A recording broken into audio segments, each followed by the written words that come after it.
나를 건지시느니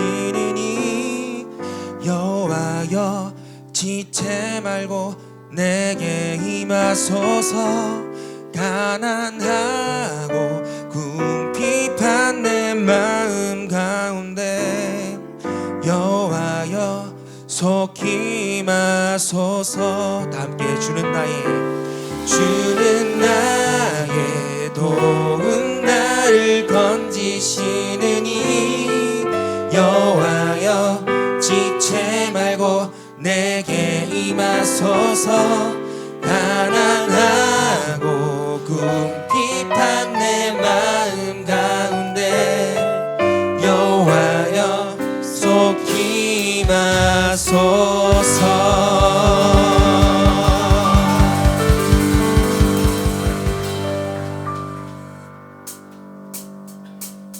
주를 찾는 모든 자들이 주로 말미암아 기뻐하고 즐거워하게 하시며 주의 구원을 사랑하는 자들이 항상 말하기를 하나님은 위대하시다 하게 하소서. 주를 찾는 모든 자들이 주로 말미암아 기뻐하고 즐거워하게 하시며 주의 구원을 사랑하는 자들이 항상 말하기를 하나님은 위대하시다 하게 하소서. 주는 나의 도움 나를 건지시느니 여호와여 지체 말고 내게 임하소서. 가난하고 궁핍한 내 마음 가운데 여호와여 속히 임하소서.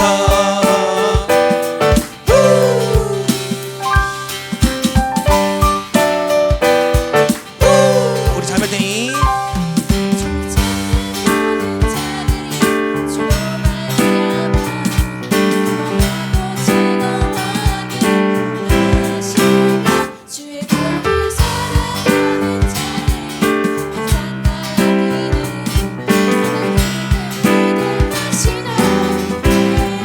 성도들이 주를 찾는 모든 자들이 주로 말미암아 기뻐하고 즐거워하게 하시며 주의 구원을 사랑하는 자들이 항상 말하기를 하나님은 위대하시다 하게 하소서.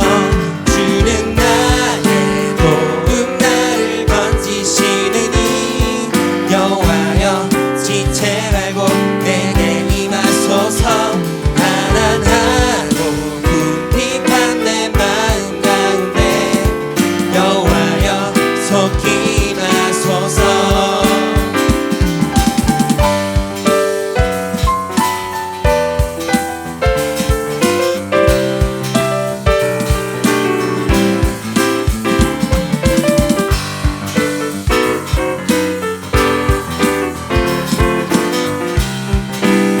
우리의 목소리 높여서 주는 나의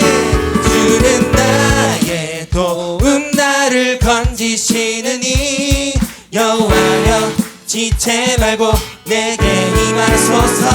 가난하고 궁핍한 내 마음 가운데 여호와여 속히 임하소서. 주는 나의 도움 나를 건지시느니 여호와여 지체 말고 내게 임하소서. 가난하고 궁핍한 내 마음 가운데 여호와여 속히 임하소서. 여호와여 속히 임하소서. 여호와여 속히 임하소서.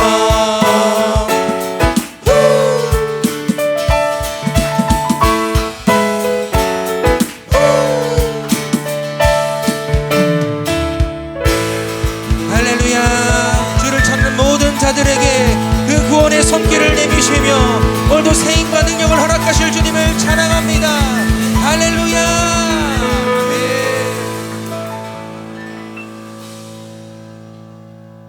아멘. 우리를 도우시며 건지시는 그 주님 앞에 여러분 오늘 어떤 모습으로 주님 앞에 설 그런 마음을 가지고 계십니까? 우리를 위해 십자가 지신 그 예수님 앞에 하나님 내가 내 삶을 나의 모든 존재를 주님께 드리길 원합니다. 우리는 고백으로 나는 예배자입니다 이렇게 고백하며 나아갔으면 좋겠습니다. 나는 하나님을 예배하는 예배자입니다.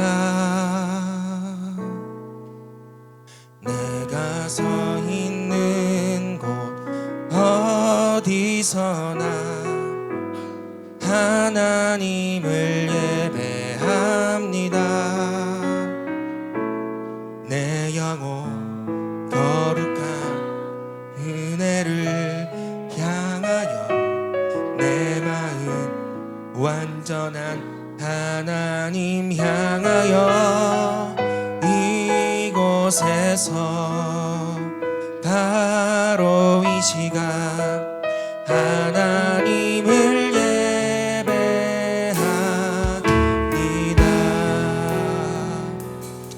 우리 자매들이 먼저 고백합시다. 나는 하나님을 예배하는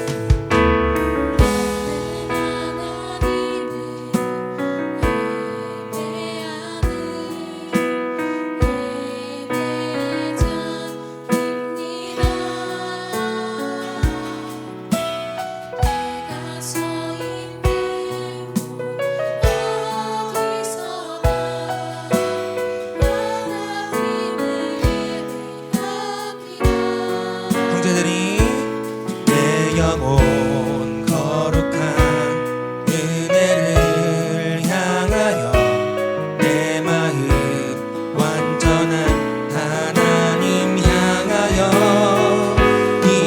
이곳에서 바로 이 시간 하나님을 예배. 우리 처음으로 다시 고백합시다. 다 함께 나는 하나님을 예배하는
상황에도 나는 예배하네. 부르신 곳에서 나는 예배하네. 어떤 상황에도 나는 예배, 어떤 상황에도 예배하네. 어떤 상황에도 나는 예배하네. 할렐루야. 우리의 삶을 언제나 감찰하시며 우리의 삶 가운데 예배자의 삶을 살아가게 하시는 예수님을 닮게 하시는 주님을 찬양합니다. 할렐루야.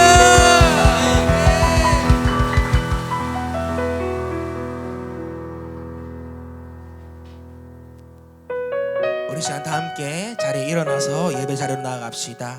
우리가 드리는 예배를 통해 우리의 일상을 통해 하나님께 영광 돌리기를 소망하는 그 마음으로 함께 선포하며 나아갑니다.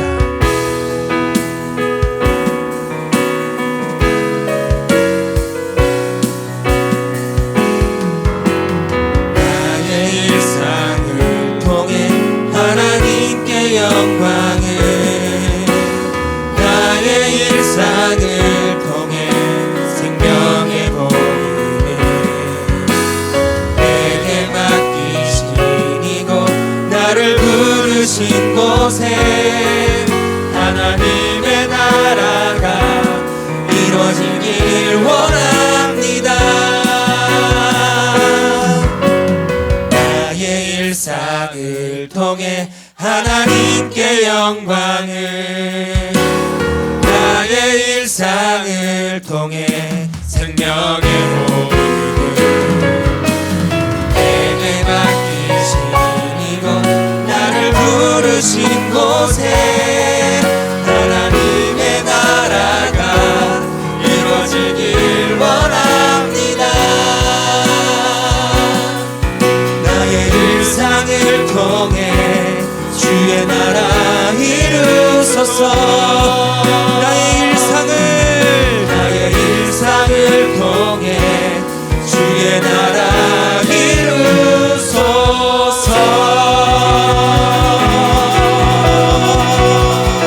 할렐루야. 우리 박수로 하나님께 영광 돌립니다. 할렐루야. 우리 이 시간 마음을 다해 하나님 앞에 기도로 나아갑니다. 세 가지 제목 가지고 같이 기도하겠습니다. 먼저는 하나님의 임재가 있는 예배가 되게 해주시고 또 우리의 심령을 하나님의 영으로 충만하게 해달라고 위에서 기도할 수 있기를 바랍니다. 두 번째 기도할 것은 한 주간 살면서 또 한 달을 살면서 여러분 힘으로 해결할 수 없는 일들이 있는 줄로 압니다. 하나님께서는 우리에게 힘으로도 능으로도 아니 되는 일들이 여호와의 신으로 말미암아 된다고 가르쳐 주셨습니다. 이 시간 우리가 하나님의 능력을 구하며 하나님 나를 불쌍히 여겨주시고 내 삶의 고단한 문제를 해결하여 주시옵소서 위에서 기도할 수 있기를 바랍니다. 그리고 이번 주에는 22일부터 24일까지 청소년 목자 수련회가 있습니다. 우리 지연이와 또 유나가 또 이 목사님하고 함께 참여하는데 아이들이 인격적으로 우리 주님 만날 수 있도록 위에서 기도해 주시고 다음 주에 있을 백희태 목사님 초청 또 간정 집회 하나님의 큰 은혜가 있도록 위에서 기도하시고 또 오는 화요일에 우리 박준호 목부님 12지장 수술을 하게 됩니다. 하나님께서 집도하는 의사의 손을 주장하여 주셔서 가장 완벽하게 수술하고 후유증이 생기지 않도록 하나님께서 은혜 베풀어 달라고 이런 제목들 가지고 한 1분간만이라도 우리 소리를 내어서 같이 한번 기도하겠습니다. 하나님 아버지 은혜 감사합니다. 거룩하고 복된 주일을 우리에게 허락하여 주셔서 오늘도 하나님 앞에 나와 예배자로 설 수 있도록 인도해 주시니 감사를 드립니다. 이 시간 하나님의 영으로 충만케 하여 주셔서 우리로 하여금 하나님의 뜻 가운데로 살아가도록 주님 인도하여 주시옵소서. 주의 거룩한 보혈을 덮어주셔서 우리의 모든 죄악을 씻어주시고 우리로 하여금 정결하게 주님 앞에 설 수 있도록 하나님 은혜 베풀어 주시고 또 하나님의 영으로 충만케 하여 주시옵기를 주여 간절히 바라고 원합니다. 아버지 하나님 이 시간도 우리가 하나님 앞에 도움을 구합니다. 우리를 불쌍히 여겨주시고 또 우리에게 은혜를 베풀어 주시어서 하나님의 또 능력이 우리 가운데 나타나게 하여 주시옵소서. 우리의 삶의 고단한 문제를 하나님 앞에 가지고 나아가오니 하나님 불쌍히 여겨주시고 우리에게 은혜를 베풀어 주시기를 주여 간절히 바라고 원합니다. 이번 주에는 또 청소년 목자 수련회가 있습니다. 아버지 하나님, 이 목사와 더불어서 지연이와 또 유나 함께 참여합니다. 하나님께서 그들 가운데 함께하여 주시고 만나 주셔서 이들이 하나님에 대한 또 비전을 가지고 나아갈 수 있도록 은혜 베풀어 주시옵소서. 다음 주에 백희도 목자 초청 또 간정 집회가 있습니다. 하나님께서 함께하여 주셔서 우리로 하여금 하나님의 음성을 듣는 귀한 시간 되게 하여 주시옵소서. 또 박준호 목사님 오늘 입원하여서 화요일 또 수술을 앞두고 있습니다. 하나님 그 마음의 평강을 허락하여 주시고 쉽지 않은 의사의 손을 주장하여 주셔서 가장 완벽하게 수술이 되어서 후유증이 생기지 않도록 하나님 은혜 베풀어 주시기를 주여 간절히 바라고 원합니다. 오늘도 겸손히 우리가 하나님 앞에 나아갑니다. 하나님 우리를 만나 주시고 우리에게 은혜를 베풀어 주시옵소서.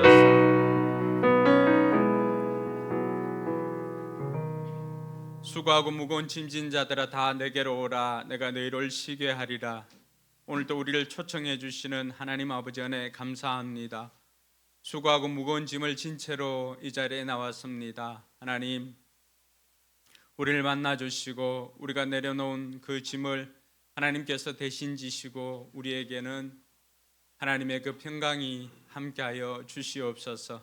오늘도 하나님의 영으로 충만케 하여 주셔서 우리로 하여금 하나님의 뜻을 알고 행하도록 주님 역사하여 주시옵소서.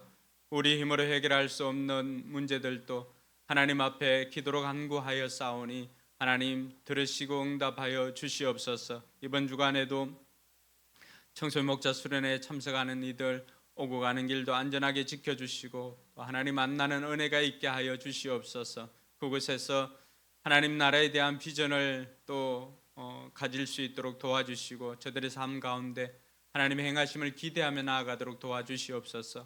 육신이 연약함으로 또 고통받는 이들, 질병으로 고통받는 이들이 있습니다. 하나님 치료하는 광선을 발하여서 깨끗게 하여 주시옵소서. 아버지 다음 주에는 또 백희태 목자 초청하여서 하나님께서 행하신 일들을 우리가 듣기를 원합니다.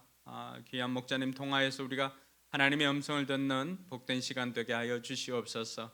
이 시간도 우리가 하나님께 포커스를 맞추고 나아갑니다. 하나님 우리를 돌아보시고 우리를 생각하여 주시옵소서. 감사드리며 거룩하신 예수님 이름으로 기도드리옵나이다. 아멘. 이 시간 우리 신앙을 사도신경으로 고백하겠습니다. 주문이 되지 않도록 제가 질문할 때 여러분 믿음을 고백할 수 있기를 바랍니다. 여러분들은 누구를 믿습니까? 나는 전능하신 아버지 하나님 천지의 창조를 믿습니다. 여러분들은 누구를 믿습니까? 나는 그의 유일하신 아들 우리 주 예수 그리스도를 믿습니다.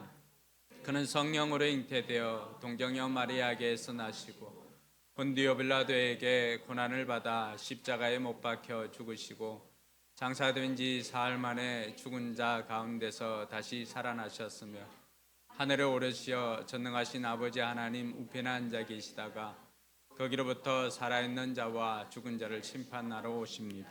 여러분들은 누구를 믿습니까? 나는 성령을 믿으며 거룩한 공교회와 성도의 교제와 죄를 용서받는 것과 몸의 부활과 영생을 믿습니다. 아멘. 자리에 앉아서 찬송가 435장 찬양 드리겠습니다.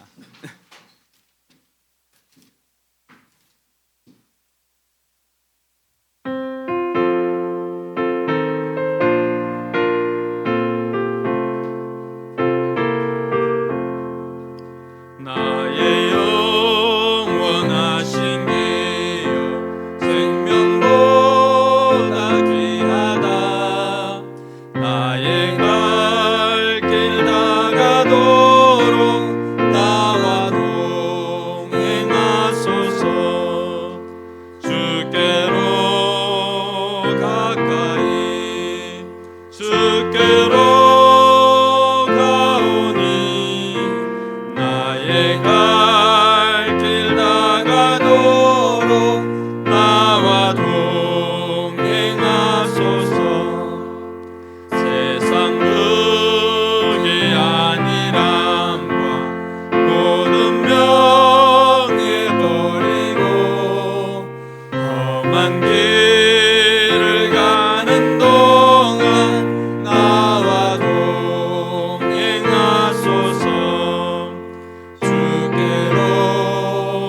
가까이 주께로 가오니 나의 갈 길 나가도록 나와 동행하소서. 어두운 골짝 지나가며 험한 바다 건너서 천국 문에 이르도록 나와 동행하소서. 주께로 가까이 주께로 가오니 나의 갈 길 나가도록 나와 동행하소서.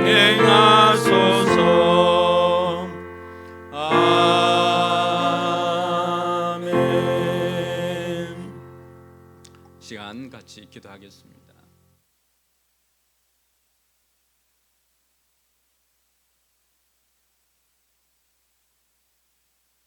기도하겠습니다. 하나님 아버지 감사합니다. 이 추운 날씨 가운데서도 우리의 발걸음을 주님께로 인도해 주시고 하나님을 예배할 수 있는 은혜를 허락해 주심에 감사드립니다. 오늘 이 예배를 통해 하나님의 크신 사랑을 깊이 경험하게 하시고 우리의 삶의 여러 문제들이 풀리며 기적 같은 변화와 회복의 역사가 일어나게 하여 주시옵소서. 주님의 말씀을 전하시는 이동근 목사님을 축복하시고 선포되는 말씀을 우리가 잘 이해하며 각자의 삶 속에서 열매 맺는 실천의 삶으로 이어지게 하여 주시옵소서. 진학과 입시를 앞둔 청소년들을 위해 기도합니다. 두려움과 불안한 대신 소망과 평안을 허락하시고 하나님을 의지하며 예배와 기도로 나아가는 삶을 살게 하여 주시고 그들의 미래가 하나님의 손안에서 밝게 열려지기를 기도합니다. 이 시간 드려지는 모든 예배 가운데 성령님이 함께 해주시고 우리가 한 주를 살아갈 힘과 위로를 충분히 받는 시간이 되게 해 주시옵소서. 예수님 이름으로 기도드렸습니다. 아멘.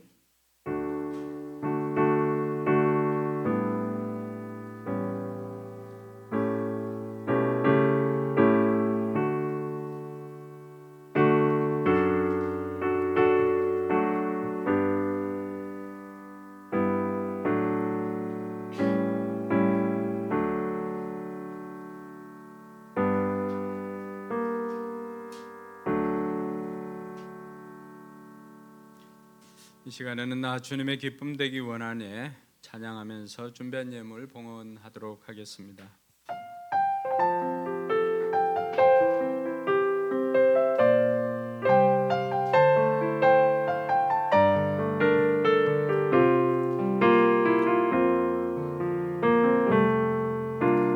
나 주님의 기쁨 되기 원하네.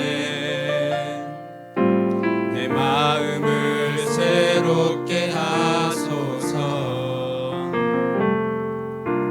새 부대가 되게 하여 주사.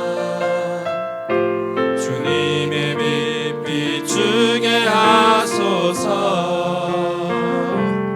내가 원하는 한 가지 주님의 기쁨이 되는 것. 내가 원하는 한 가지 주님의 기쁨이 되는 것.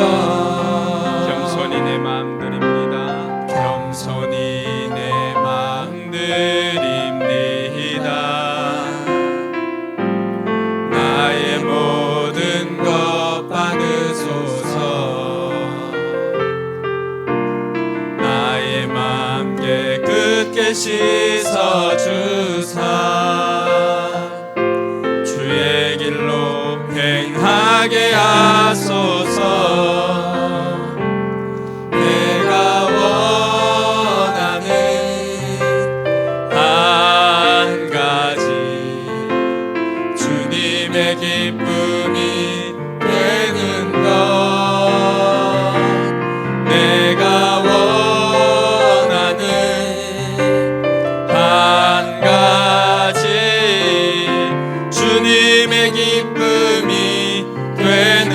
내가 원하는 한 가지 내가 원하는 한 가지 주님의 기쁨이 되는 것 내가 원하는 한 가지 주님의 기쁨이 되는 것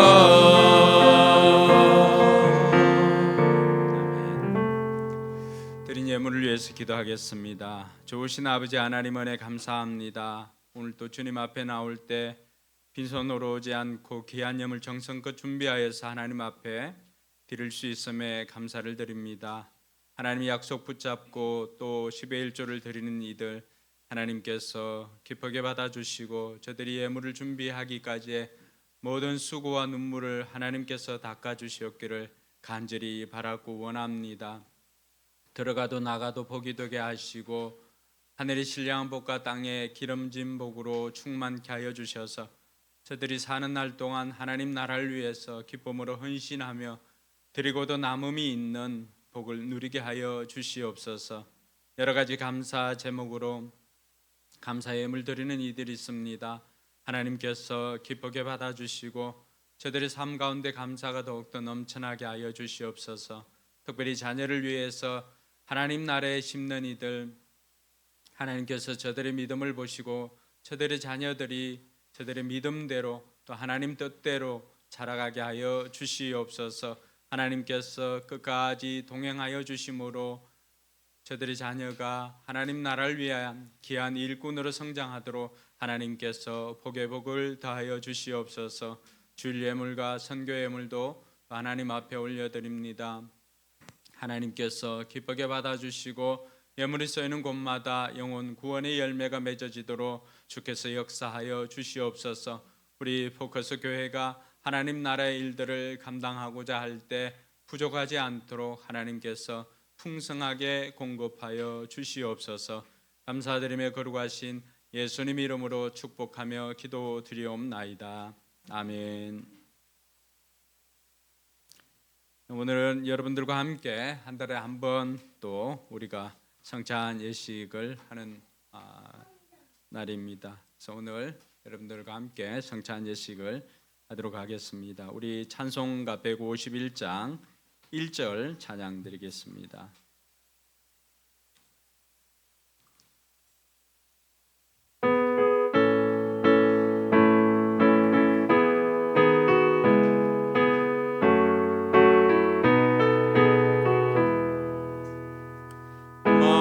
만왕의 왕 내 주께서 왜 고초당했나 이 벌레 같은 날 위에 주 보혈을 였네.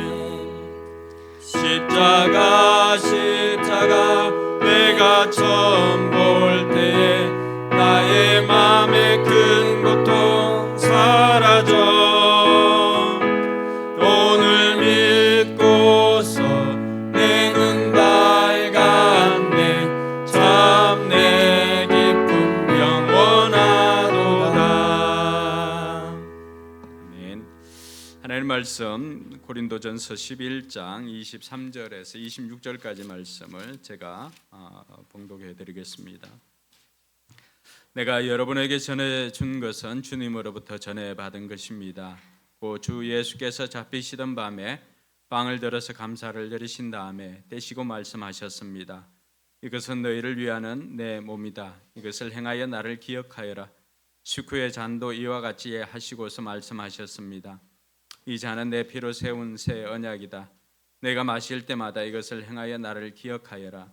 그러므로 여러분이 이 빵을 먹고 이 잔을 마실 때마다 주님의 죽으심을 그가 오실 때까지 선포하는 것입니다. 아멘. 성찬식은 우리 주님께서 친히 세우신 예식입니다. 주님께서 이 성찬 예식을 행하신 것은 우리에게 그리스도의 죽음과 부활을 기억하여서 성령 안에서 주님과 연합하게 하기 위함입니다. 오늘 말씀에도 보면은 이것을 행하여 나를 기억하여라라고 그렇게 말씀하고 있습니다. 먼저 이 성찬을 통해서 우리가 주님의 십자가의 죽으심과 부활을 기억해야 할 것입니다. 우리가 기억하지 못하면 학업도 할 수가 없고 기억하지 못하면 우리의 신앙이 개성될 수가 없습니다. 사사기 시대를 지나면서 이스라엘 백성들이 자연스럽게 신앙이 개성된 다음 세대가 아니라 다른 세대가 되었던 것은 그들이 하나님께서 행하신 일과 하나님께서 누구인지를 알지 못했기 때문이다라고 가르쳐 주고 있습니다.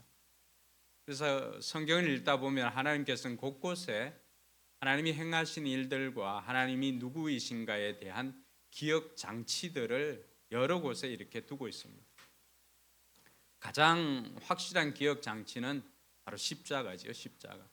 십자가를 보면 우리가 무엇을 기억할 수가 있습니까? 예수님께서 나를 위해서 내 죄 때문에 아무 죄 없이신 예수님께서 십자가에 달려 죽으셨지라고 하는 것을 우리가 기억할 수가 있습니다. 그리고 내가 죄인이었다라고 하는 것, 그리고 예수 그리스도로 말미암아서 이제는 의롭게 되었음을 우리가 기억할 수가 있는 것입니다.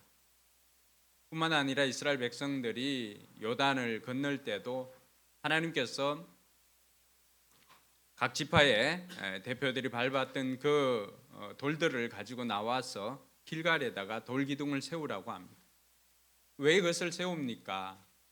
훗날에 너희 자녀들이, 이것을 알지 못하는 너희 자녀들이 너희들에게 묻거든 하나님께서 능력의 손으로 우리를 마른 땅처럼 이 마른 땅으로 요단을 건너가게 했다라고 하는 것을 자녀들에게 가르쳐 주라고 그렇게 이 기념비를 세우라고 했습니다.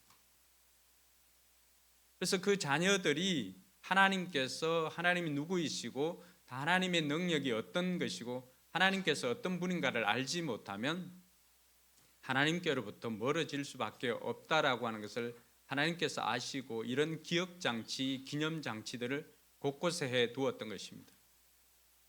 여러분들 가정에도 이런 기념장치나 기억장치가 있습니다. 뭘까요? 요즘은 뭐 휴대폰이 나와서 그렇지만은 여전히 달력을 받으면은 거기에 생일이 언제고 빨간 그 펜으로 치거나 또 기념일이 언제고 이렇게 하는 그걸 합니다. 왜 그렇게 합니까? 기억하기 위함입니다. 기념장치죠, 기념장치. 주님께서는 이러한 기념장치를 우리 삶 가운데 이 신약 시대 또 성령의 시대를 살아가고 있는 저와 여러분들에게도 이 기념장치를 해 주었던 것이 바로 이 성찬식입니다. 매주 여러분들이 와서 설교를 듣고 하지만은 이 성찬식은 보는 설교라고 해도 과언이 아닙니다. 그래서 우리가 하나님의 은혜를 받는 방편이 말씀을 통해서 하나님의 은혜를 받습니다. 하나님께서 우리에게 오늘 예수님을 통해서 이 성찬을 통해서도 우리가 은혜 받을 수 있음을 가르쳐 주고 있습니다. 오늘 저와 여러분들이 이 성찬에 참여하면서 무엇보다도 하나님께서 행하신 일들을 기억하는 저와 여러분들이 되어야 할 것입니다. 뿐만 아니라 26절에 보니까 그것을 기억하는 것만이 중요한 것이 아니라 기억하는 목적이 있습니다. 왜 기억해야 되는가? 우리가 자칫 이것을 잊어버리면 이 수단을 목적화할 수가 있습니다. 이것을 행하는 것 자체가 목적이 아니지요. 이것은 기억하기 위한 장치이고 무엇을 위해서 기억해야 하는가? 26절에 그러므로 여러분이 이 빵을 먹고 이 잔을 마실 때마다 주님의 죽으심을 그가 오실 때까지 뭐 하라고 하는 것입니까? 선포하는 것입니다. 우리가 이 성찬에 참여하면서 우리만 기억하고 끝나는 것이 목적이 아니라 이 성찬을 행할 때마다 우리가 기억하고 그것을 선포하는 것이 저와 여러분들에게 주어진 미션인 것을 우리가 깨달아야 합니다. 그래서 오늘 또 우리가 떡을 받고 또 잔을 받고 하는데 그것을 통하여서 기억만 하는 것이 아니라 그것을 대하면서 그렇지 나 역시도 누군가가 전해 주었기 때문에 이 성찬에 동참할 수가 있었는데 나도 누군가를 이 성찬에 동참하기 위해서 그들에게 내가 기억하는 하나님, 내가 기억하는 예수님과 그 십자가의 죽으심과 부활을 주님이 이 땅에 다시 오실 때까지 선포해야지라고 결단하는 은혜가 있기를 주님의 이름으로 축원합니다. 그것이 우리가 매달 행하는 성찬의 목적입니다. 매주 하면 좋겠지만은 또 매주 하면은 또 예배 시간이 늦어지니까 저한테 매주 압박을 줘요. 목사님 30분까지 끝내주세요. 커피 한잔 할 시간은 줘야지요. 네, 제가 뭐 최선은 다 해보겠다고 했어요. 지킬지는 모르지만 어쨌든 최선은 다 해보겠다. 그래서 우리는 한 달에 한 번이라도 이렇게 합니다. 여러 종교 교역자들은 많이 행하는 것이, 자주 행하는 것이 우리의 은혜에 도움이 된다라고 했습니다. 좀 우리가 매달 참여하는 성찬이지만 왜 우리가 이 성찬을 하는지를 반드시 기억하고 주님의 죽으심과 부활을 기억하고 기념하고 또 그것을 주님 오실 때까지 선포하기 위해서 우리가 성찬에 동참한다는 것을 기억하시고 오늘 또 성찬을 통해서 주시는 하나님의 은혜가 여러분들에게 있기를 주님의 이름으로 축원합니다. 이 예식은 세례받은 성도들이 떡과 잔을 함께 받음으로 진행을 합니다. 그래서 오늘 또 세례받고 또 유아 세례받고 입교하신 분들은 앞으로 나와서 떡을 받아주시고 그리고 떡을 받고 난 다음에 또 잔을 받아주시기를 바랍니다. 기도하겠습니다. 자비로우신 하나님 아버지 은혜 감사합니다. 영광과 존귀와 감사와 찬송을 올려드립니다. 예수님의 십자가의 죽으심으로 말미암아 우리 모든 죄가 용서함을 받았고 십자가에 죽으시고 사흘 후에 다시 살아나심으로 우리에게 영원한 생명을 허락해 주셔서 감사를 드립니다. 성찬을 참여하는 이 시간 성령님께서 임재하여 주셔서 이 거룩한 성찬식에 참여하는 모든 성도들이 깊은 은혜를 경험하고 하나님의 행하심을 기억하며 또 주님께서 우리를 위해서 행하신 일들을 기억하고 예수 그리스도의 고난과 죽으심과 부활과 승리를 체험하는 복된 시간 되게 하여 주시옵소서. 무엇보다도 이 성찬을 참여함으로 이 땅에 다시 오실 주님을 선포하는 그 은혜가 우리의 삶 가운데 넘쳐나게 하여 주시옵소서. 감사드리며 거룩하신 예수님의 이름으로 기도드리옵나이다. 아멘. 먼저 떡을 나누도록 하겠습니다.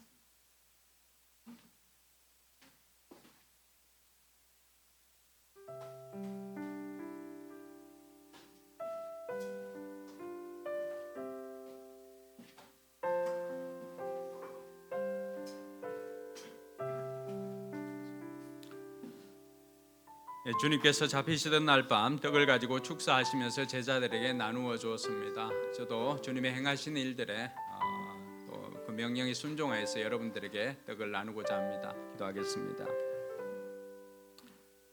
예수님께서 잡히시던 날 밤 떡을 가지고 축사하시고 떼어 제자들에게 주시며 말씀하시기를 받아 먹으라 이것이 내 몸이니라고 하셨습니다. 주님의 명령을 따라서 주님의 몸을 기념하는 떡인 줄 알고 이 시간 이 떡을 받아 먹기를 원합니다. 주님께서 함께하여 주시고 또 은혜 베풀어 주시옵소서. 예수님의 이름으로 기도드리옵나이다. 아멘. 한 사람씩 나와서 빵을 받아 주시기 바랍니다.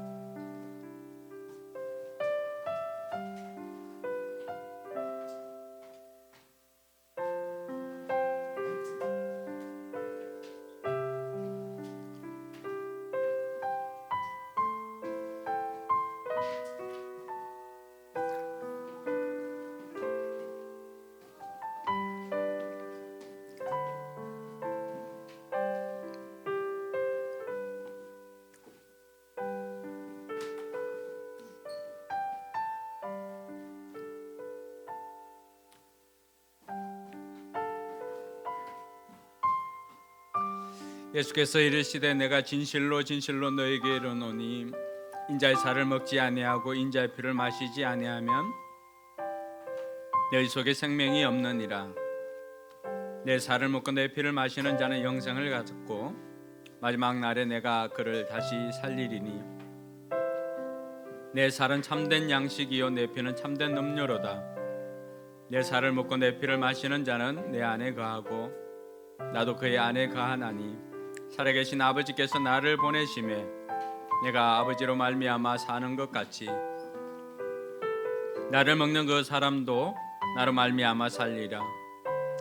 이것은 하늘에서 내려온 떡이니 조상들이 먹고도 죽은 그것과 같지 아니하여 이 떡을 먹는 자는 영원히 살리라. 세례받고 또 입교하신 분 중에 떡을 받지 못한 분이 있다면 손을 들어서 표를 해주시기 바랍니다.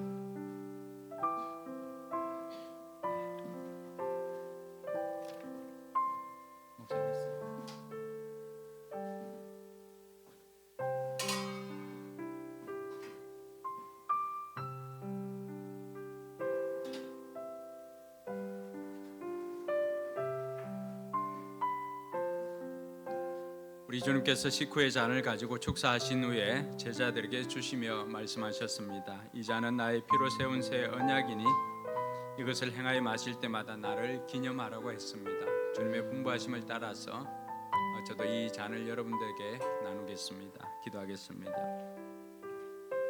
이 잔은 나의 피로 세운 새 언약이니 이것을 행하여 마실 때마다 나를 기념하라고 하신 주님, 우리가 이 시간 이 잔을 대할 때 주님의 생명과 연합하는 복된 시간이 될 수 있게 하여 주시고 이 잔을 통하여서 주님의 고난에 동참하며 또 주님 이 땅에 다시 오심을 주님 오실 때까지 선포하는 우리 모든 성도들 되게 하여 주시옵소서. 예수님 이름으로 기도드리옵나이다. 아멘. 떡을 받으신 분들은 나와서 한 사람씩 잔을 받아 주시기 바랍니다.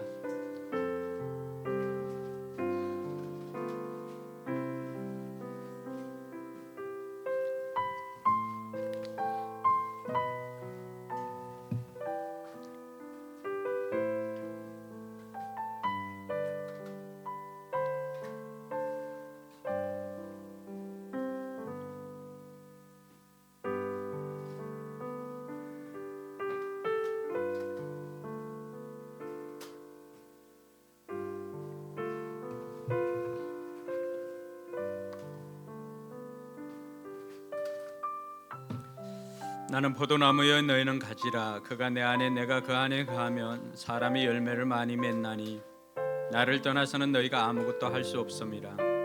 사람이 내 안에 거하지 아니하면 가지처럼 밖에 버려져 마르나니 사람들이 그것을 모아다가 불에 던져 사르느니라. 너희가 내 안에 거하고 내 말이 너희 안에 거하면 무엇이든지 원하는 대로 구하라. 그래하면 이루리라. 내가 열매를 많이 맺으면 내 아버지께서 영광을 받으실 것이요 너희는 내 제자가 되리라. 아버지께서 나를 사랑하신 것 같이 나도 너희를 사랑하였으니 나의 사랑 안에 거하라. 내가 아버지의 계명을 지켜 그의 사랑 안에 거하는 것 같이 너희도 내 계명을 지키면 내 사랑 안에 거하리라. 내가 이것을 너희에게 이름은 내 기쁨이 너희 안에 있어 너희 기쁨을 충만하게 하려 함이라. 내 계명은 곧 내가 너희를 사랑한 것 같이 너희도 서로 사랑하라는 이것이니라. 만일 너희 속에 하나님의 영이 거하시면 너희가 육신에 있지 아니하고 영에 있나니 누구든지 그리스도의 영이 없으면 그리스도의 사람이 아니라. 또 그리스도께서 너희 안에 계시면 몸은 죄로 말미암아 죽은 것이나 영은 의로 말미암아 살아있는 것이니라.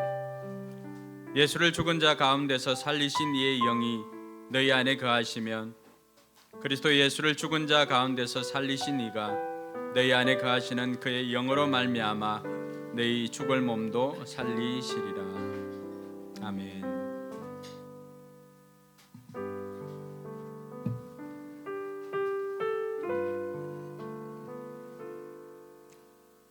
떡을 받으신 분 중에 잔을 받지 못하신 분이 있으면 손을 들어 표를 해 주시기 바랍니다.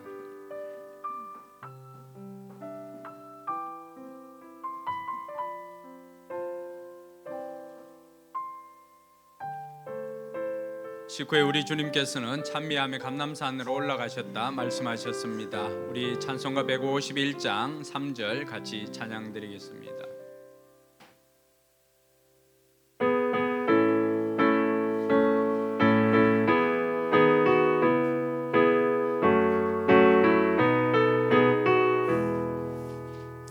늘 울어도 그 큰 은혜 다 갚을 수 없네.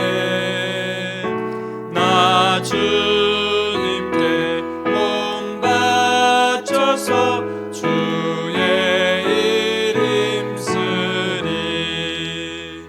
십자가 내가 처음 볼 때에 나의 맘에 큰 고통 사라져. 오늘 믿고서 내 눈 밝았네. 참 내 기쁨 영원하도다. 아멘.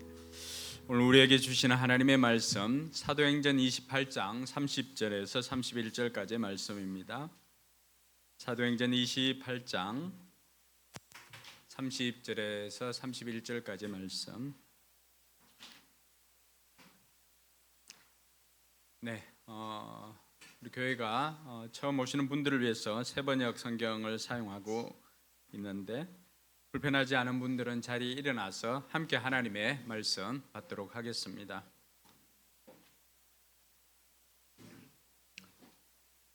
같이 읽겠습니다. 바울은 자기가 얻은 셋집에서 꼭 2해 동안 지내면서 자기를 찾아오는 모든 사람을 맞아들였다. 그는 아무런 방해도 받지 않고 아주 담대하게 하나님 나라를 전하고 주 예수 그리스도에 관한 일들을 가르쳤다. 아멘.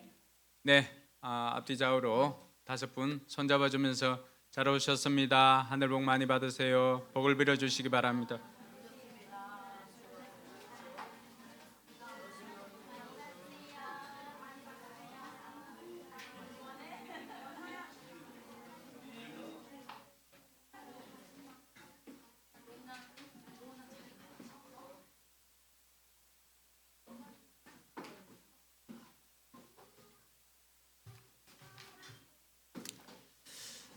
네, 여러분 모두에게 하늘 복이 충만하기를 바랍니다.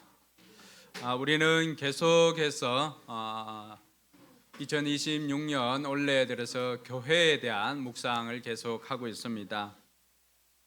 오늘이 1월 셋째 주인데요. 첫째 주에는 이 안디옥 교회를 통해서 우리가 꿈꾸는 교회는 어떤 것인가, 예수님께서 꿈꾸시던 교회는 어떤 것인가, 그곳에는 좋은 성도들이 있었고 또 좋은 리더들이 있어서 하나님 나라의 일들을 감당하는 교회였다라고 하는 것을 살펴보았습니다. 또 지난주에는 우리 안디옥 교회를 통해서 이런 교회를 만들어 봅시다라고 하면서 우리 교회가 나아갈 이 위기의 시대, 교회가 나아갈 방향성에 대해서 한 번 더 생각을 했습니다.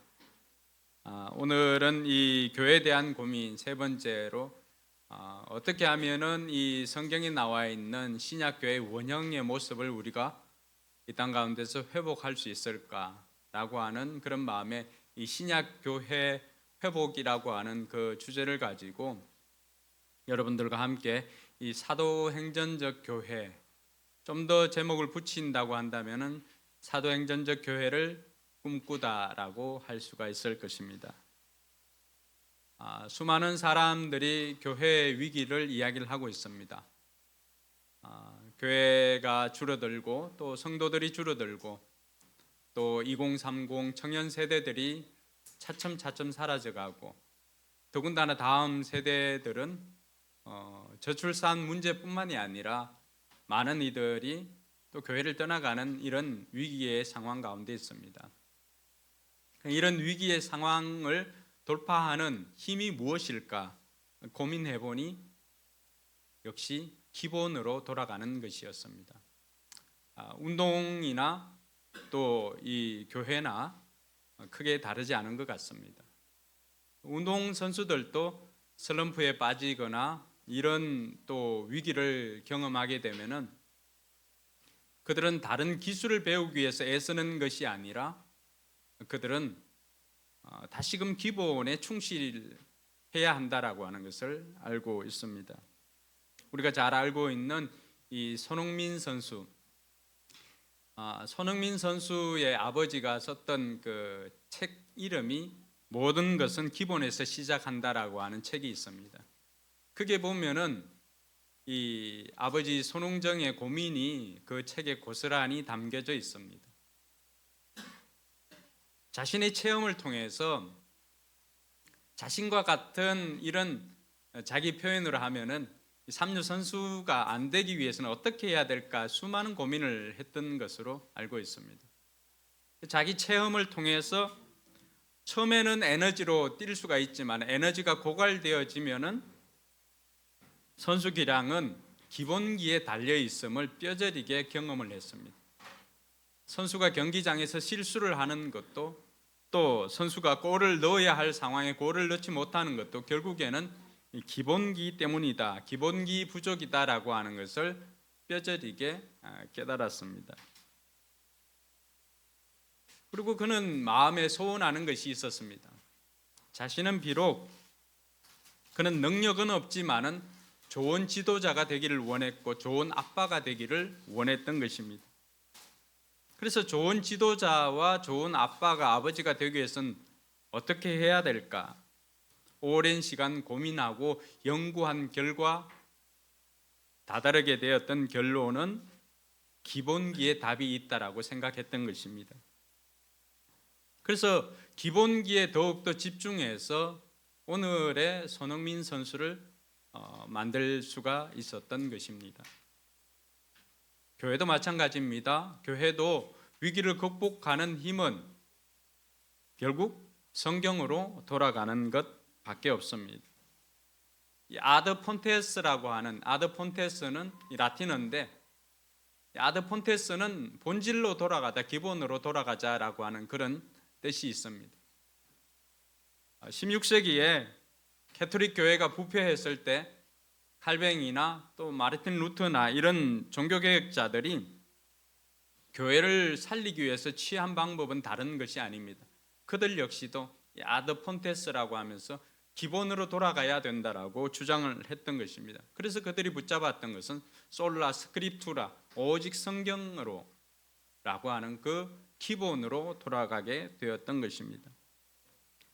우리도 마찬가지입니다. 성경으로 돌아간다. 성경으로 돌아간다라고 했을 때 그 성경대로의 삶은 어떤 것인가?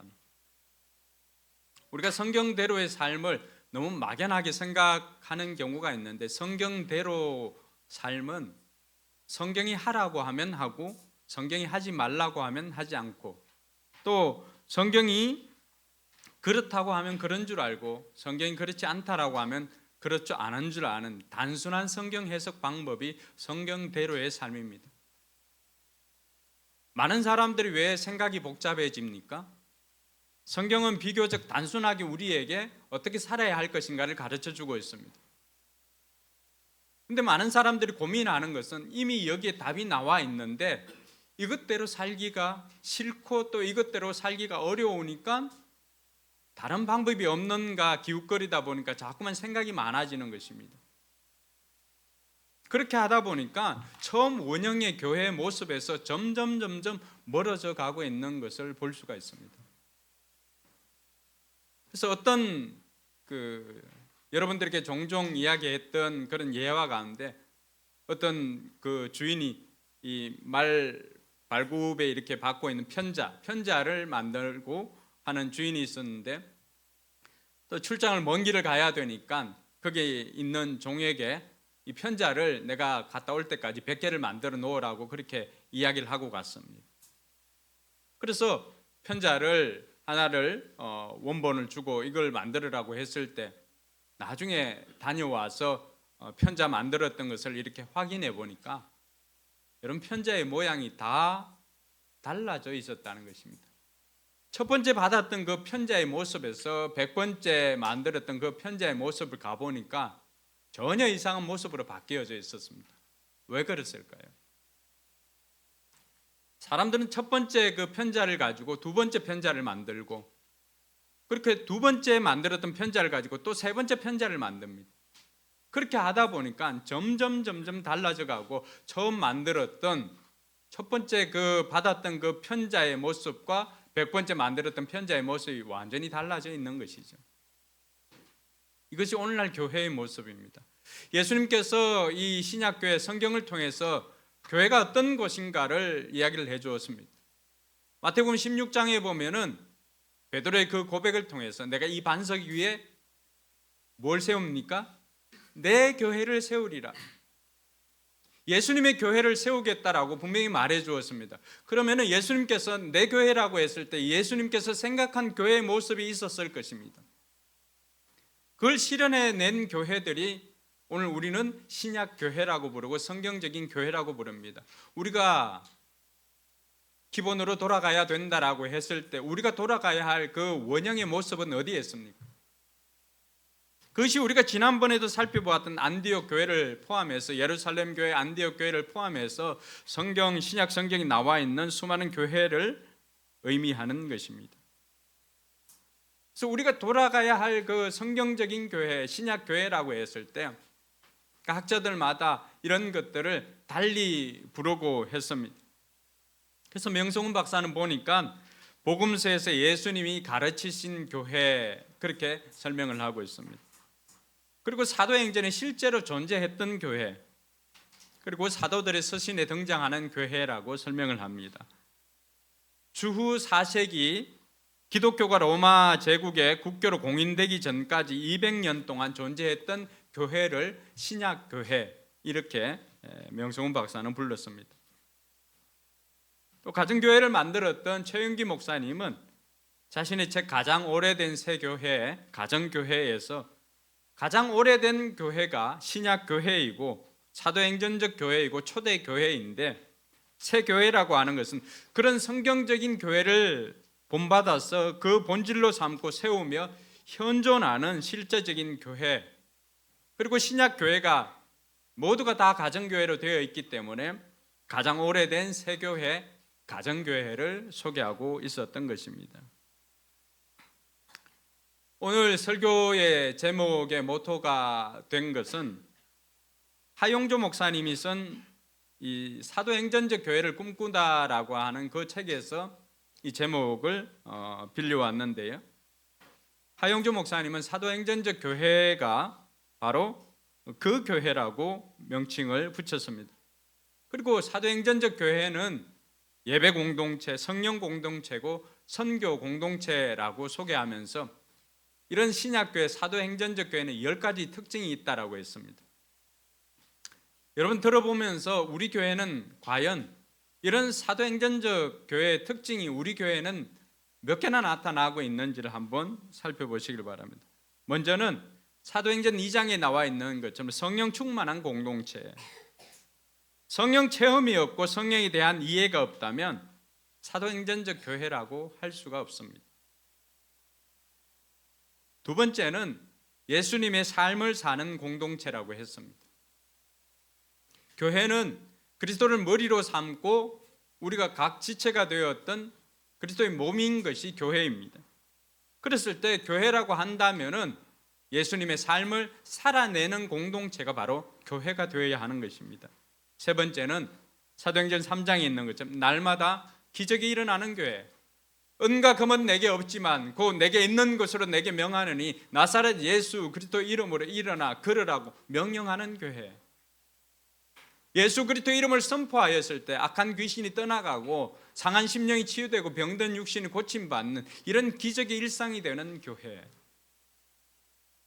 네 번째는 고난 속에서도 뿔뿔이 흩어졌던 그들이 고난 속에서도 복음을 전하는 공동체.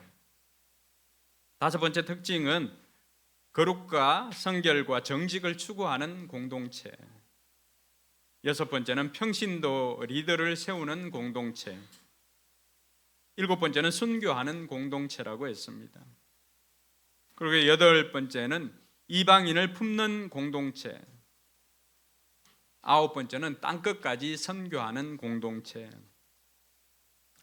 그리고 열 번째는 사도행전 29장을 계속 써가는 공동체라고 했습니다. 사도행전은 28장으로 끝납니다. 그러나 그 28장 이후에 새로운 교회를 계속해서 낳는 것이 사도행전 29장을 써내려가는 공동체가 바로 사도행전적 교회라고 이야기를 하고 있습니다.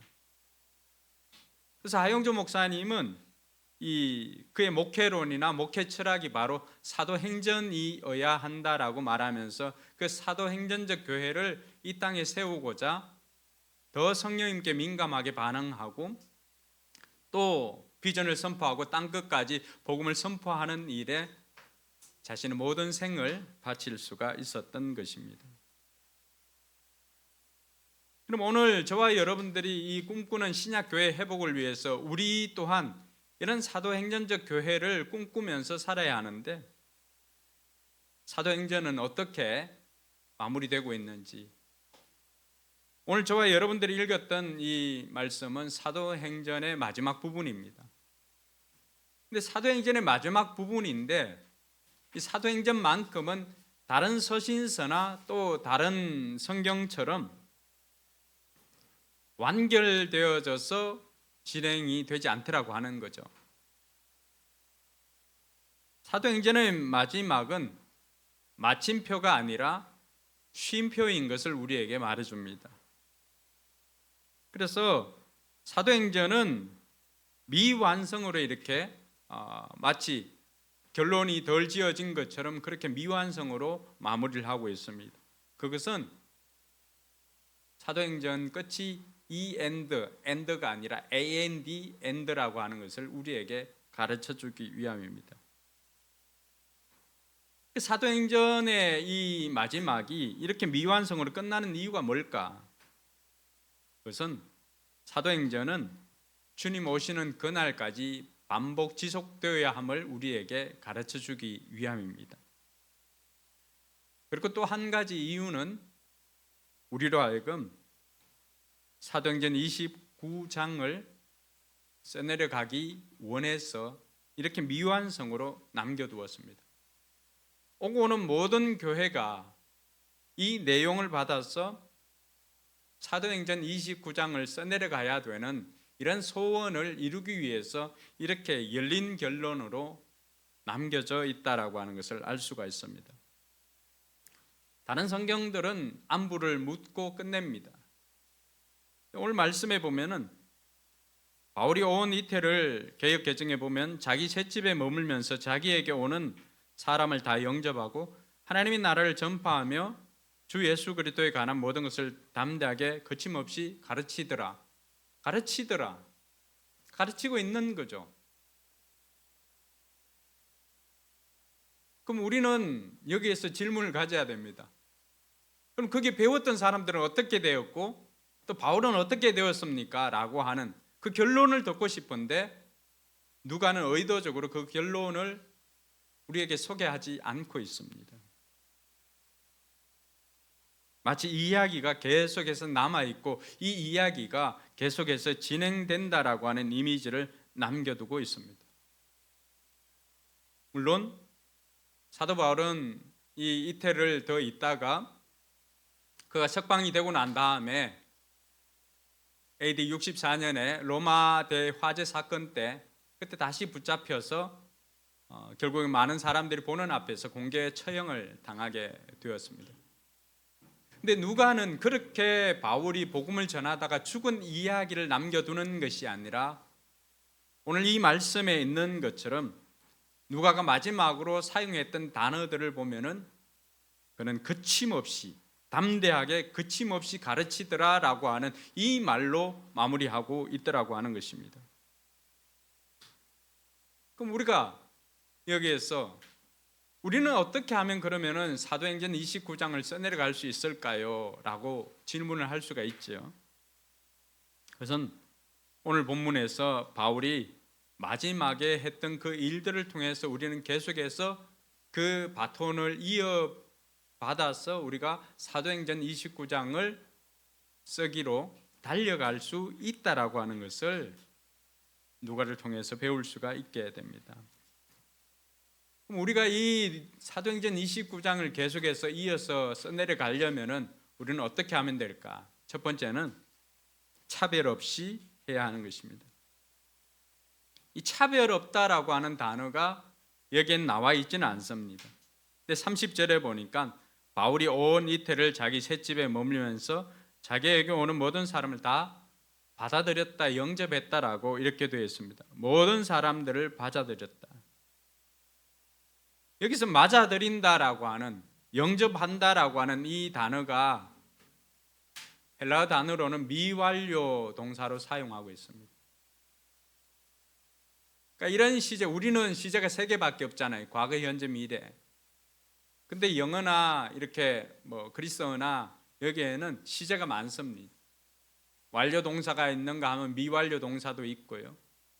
그럼 미완료는 어떤 것인가? 과거에서 행했던 일들이 오늘까지도 완료되지 않고 계속해서 반복적으로 진행되는 것을 미완료입니다. 사도 바울은 자기가 지금 이 로마에 가서 꿈에 그리던 로마 아닙니까? 늘 가고 싶어 했잖아요. 그곳에서 2년 동안 가택연금을 당합니다. 집 밖으로 나갈 수가 없는 그런 상황입니다. 그 상황에서 바울이 어떤 일을 합니까? 자기를 찾는 모든 사람들을 다 맞아들입니다. 예외 없이, 차별 없이. 누구라도 바울을 찾아오는 모든 사람들은 다 맞아두었던 것입니다. 그래서 여기에 모든 사람을 맞아들였다라고 하는 것이 우리가 붙잡아야 할, 우리가 사도행전적 교회를 이루기 위해서 붙잡아야 될 중요한 단어입니다. 차별 없이입니다. 차별 없이. 전도는 내가 하는 것이 아니라 하나님께서 하시는 것임을 우리는 종종 경험을 통해서 알 수 있습니다. 그럼 그 사람들은 어떻게 오는가? 하나님께서 준비된 사람에게 붙여주십니다. 준비된 목장에게 붙여주시고요, 준비된 교회에 붙여주십니다. 그래서 우리가 왜 나는 전도가 안 되지? 왜 우리 목장에는 VIP가 안 오지? 왜 우리 교회는 새가족이 세례받는 일이 없지? 라고 물음을 묻기 전에 먼저 나에게 질문해야 되는 것은, 나는 과연 준비되어 있는가를 물어야 할 것입니다. 우리는 다 하나님을 믿고 예수님을 믿습니다. 근데 하나님께서 과연 나를 믿을 수 있을까? 여러분, 축구를 해도 경기를 해도 어떻습니까? 내 옆에 선수가 있어요. 우리 팀 선수가 있어요. 우리 팀 선수가 있음에도 불구하고 이렇게 주려고 하다 다시 돌려서 다른 데로, 다른 우리 동료에게 줍니다. 왜 그럴까요? 어렵게 뺏은 이 공을 옆에 있는 친구에게, 옆에 있는 동료에게 주었을 때 제가 이걸 잘 간수할 수 있을까 없을까 고민이 되는 거죠. 앞에 상대 선수가 있다면. 그럼 어디를 줄까요? 믿음직한 선수에게 줍니다. 그럼 집에 자녀들이 둘이 있다고 생각해 보십시오. 둘이 없는 집은 둘 만드시길 바라고, 둘이 있는 집은 한번 생각해 보시기 바랍니다. 얼마 전에 우리 집에서 고민을 하더라고요. 하평이가 결혼을 해서 이제 집을 나가게 되면은 심부름 누구한테 시키지? 이런 고민들을 우리가 하더라고 하는 것입니다. 집에 분명히 큰아들도 있고 한데 왜 그럴까? 그럼 심부름도 집에 아이들이 2명이 있으면은 누구에게 시킵니까? 심부름 잘 할 수 있는 막내한테 시키는 게 아니에요. 이 심부름을, 미션을 완수할 수 있는 아이에게, 믿음직한 애에게 맡깁니다. 그래서 여러분들 집에서 심부름을 많이 한다 그러면은 나는 집에서 믿음직한 아이구나 이렇게 생각하시면 됩니다. 그렇지 않으면 어떻게 될까요? 500원 주고 콩나물 사오라고 하면은 가다가 이름 모르겠는데 오락실처럼 생긴 거 있잖아요. 거기 있으면은 콩나물 사러 가는 거 잊어버리고 친구들하고 구경하고 있다가 자기 주머니에 돈이 있어요. 왜 있는지도 모르고. 그럼 그걸 가지고 어떻게 할까요? 길거리에서 취권도 하고 이렇게 하는 거죠. 그리고는 때가 되어 집에 들어가 보면은 콩나물 이렇게 하면은 내가 콩나물 사러 갔고는 그때 이제 현실적인 감각이 돌아오는 거죠. 그 심부름도 마찬가지입니다. 믿음직한 아이에게 심부름을 시키는 것처럼 하나님께서도 마찬가지겠죠. 하나님의 소원이 뭐예요? 디모데전서 2장 4절에 모든 사람들이 구원을 얻고 진리를 아는 데 이르기를 원한다. 자, 그러면 하나님께서 모든 사람들이 구원받기를 원한다라고 했을 때 이 땅에 수많은 사람들이 구원받아야 할 우리들의 VIP들이잖아요. 그럼 이 사람들을 누구에게 맡기느냐라고 하는 것입니다. 누구에게 맡기면 이 사람은 쟤한테 맡기면 제가 그래도 안전하게 저 사람을 제자로 만들 거야 라고 생각하면서 맡기는 거죠. 우리가 차별 없이 이렇게 대한다라고 했을 때 차별 없다라고 하는 것은 편견을 넘는 건데 내가 전도하고 싶은 사람이 아니라 복음을 필요로 하는 사람에게 전도해야 된다라고 하는 것입니다. 지금까지는 우리는 다 내가 전도하고 싶은 사람에게 포커스를 맞추었습니다. 근데 지난주에 살펴보았던 것처럼 안디옥 교회가 어떻게 만들어졌습니까? 여러분 스데반의 박해로 인해서 이 사람들이 흩어졌잖아요. 근데 흩어졌는데도 여전히 이 사람들은 누구에게만 복음을 전했어요? 유대인들에게만 복음을 전했잖아요. 그런데 그 사람들 중에 키프로스 사람과 또 이런 구레네 사람 몇 사람은 자기 편견이나 경험을 뛰어넘는 선을 넘는 행동을 하죠. 누구에게 복음을 전합니까? 거기에서 그리스인들에게 전합니다. 그러니까 그 안디옥에서 이방인들에게 복음을 전하는 사건이 처음으로 생기게 된 거죠. 내가 저 사람들은 안 돼라고 생각했다라고 한다면 여전히 신자들 가운데도 유대인들에게만 복음을 전했다고 한다면 오늘날 우리가 롤모델로 삼을 이 안디옥 교회는 존재할 수가 없는 것이죠. 누군가는 선을 넘지 않았다면 오늘날 우리가 접하는 이 복음을 우리는 경험할 수가 없는 것입니다. 여러분 이 땅에 복음이 전해지고 했지만은 이 땅은 복음을 전하는 선교사님들이나 이런 사람들에게 이 땅은 우리가 아마존을 생각하는 것처럼 식인종이 사는 나라와 같을 정도로 그렇게 생각했던 땅입니다. 그러니까 이 땅에도 그럼 차별이 없이 대해졌기 때문에 백정들이 그 당시에 마치 인도의 불가촉 천민과도 같은 이 백정들에게도 복음이 전해지게 되었던 것입니다.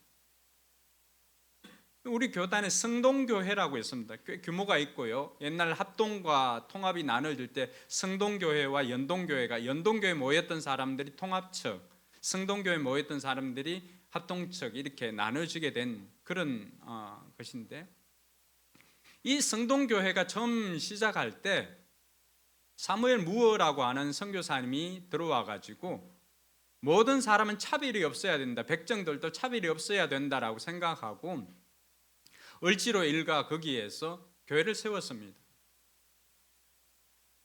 근데 거기에 보면은 수많은 이제 그 백정들이 살고 있었거든요. 그 중에 박성춘이라고 하는 사람이 있었는데 이 사람은 마음에 소원하는 것이 자기도 사람처럼 좀 살고 싶다라고 하는 소원이 있었습니다. 근데 현실은 어때요? 현실은 백정이니까 사람 취급을 못 받는 거예요. 그래서 배우려고 해도 배울 수가 없고 그래서 이 박성춘에게 박봉출이라고 하는 물론 이 박성춘이라고 하는 이름 자체도 나중에 사무엘 무어 선교사님이 지어준 거예요. 이름도 없는 거예요. 암호계로 살아가는 거예요. 박봉출이라고 하는 아들이 있었는데 이 아들만큼은 제발 인간답게 살아야 되겠다, 살고 싶다라고 하는 얘만큼은 제대로 살려야 되겠다라고 하는 그 바람이 있었습니다. 그런데 현실적으로는 어떻습니까? 사람 취급을 해주지 않고 이 아이가 가서 교육을 받을 만한 곳이 없습니다.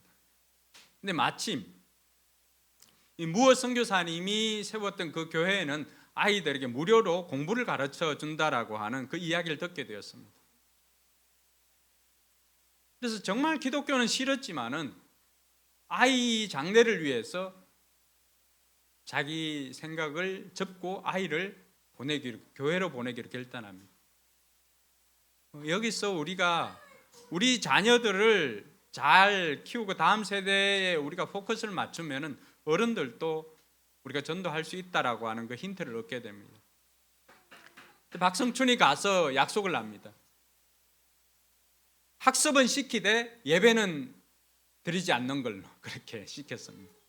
어쨌든 그 약속을 받고 박봉철이 가서 공부를 하게 되었습니다.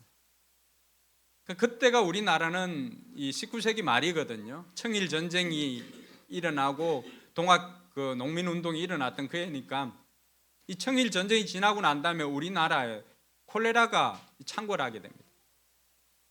이 박성춘도 콜레라가 걸리니까 어디 병원에 가서 뭐 치료를 받을 수가 있겠습니까? 어떻게 하겠어요? 그냥 죽기만을 하루하루 기다렸습니다.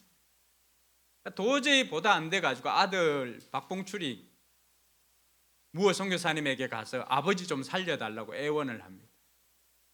선교사님이 보니까 너무 딱하고 또 표정이 지극하니까 그때 당시 고종 황제 주치의였던 에비선 선교사에게 가서 부탁을 합니다. 그래서 이 에비선 선교사가 냄새나는 백정희 집이었던 이 박성춘 집에 와가지고 치료를 해줍니다.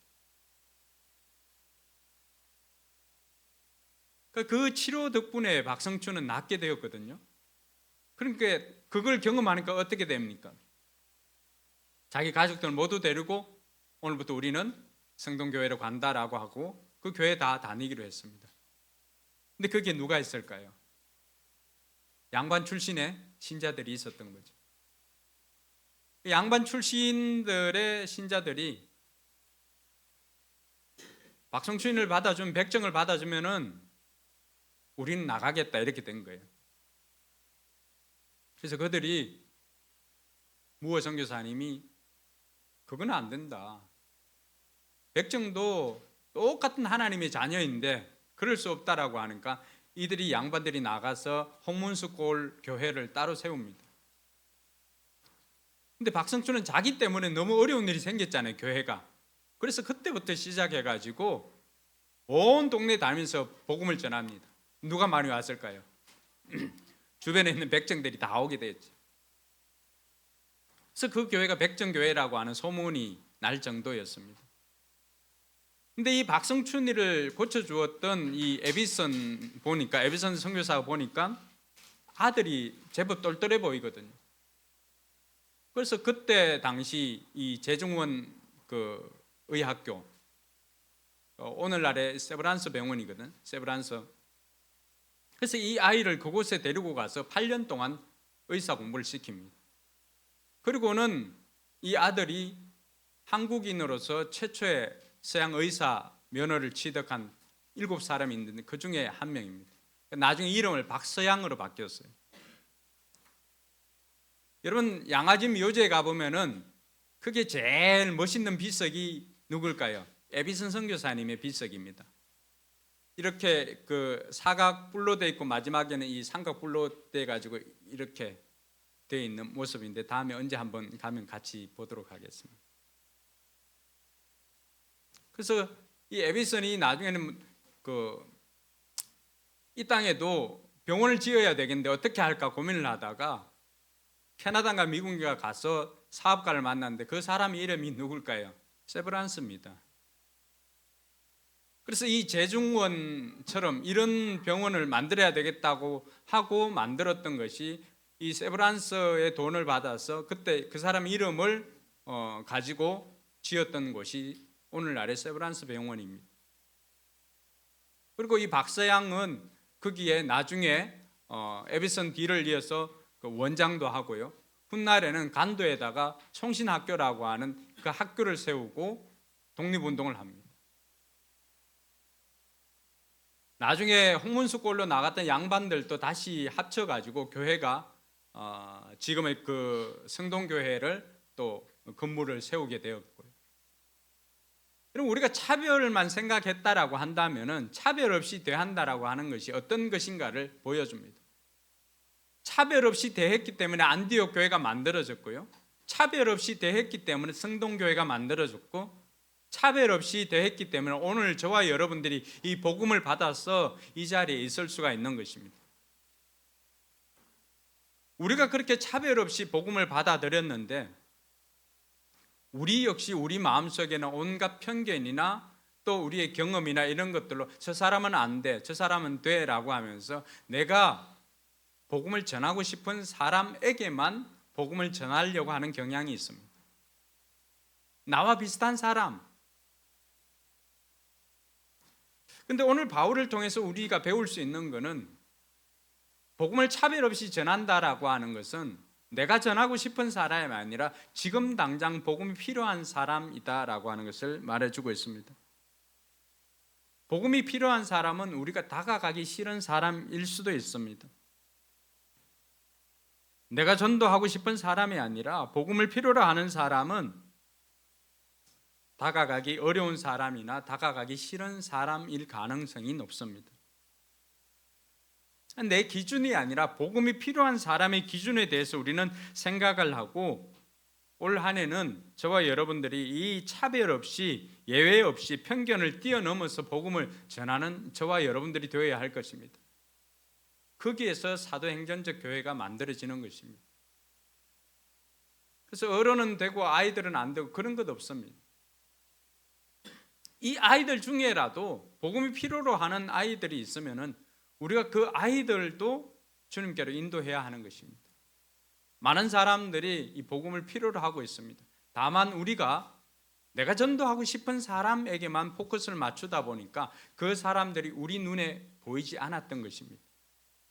그래서 선한 사마리아인 비유는 어떤 것입니까?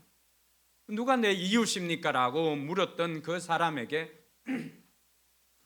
예수님께서는 어려움을 당한 사람에게 네가 이웃이 되어주라고 이야기를 하고 있습니다.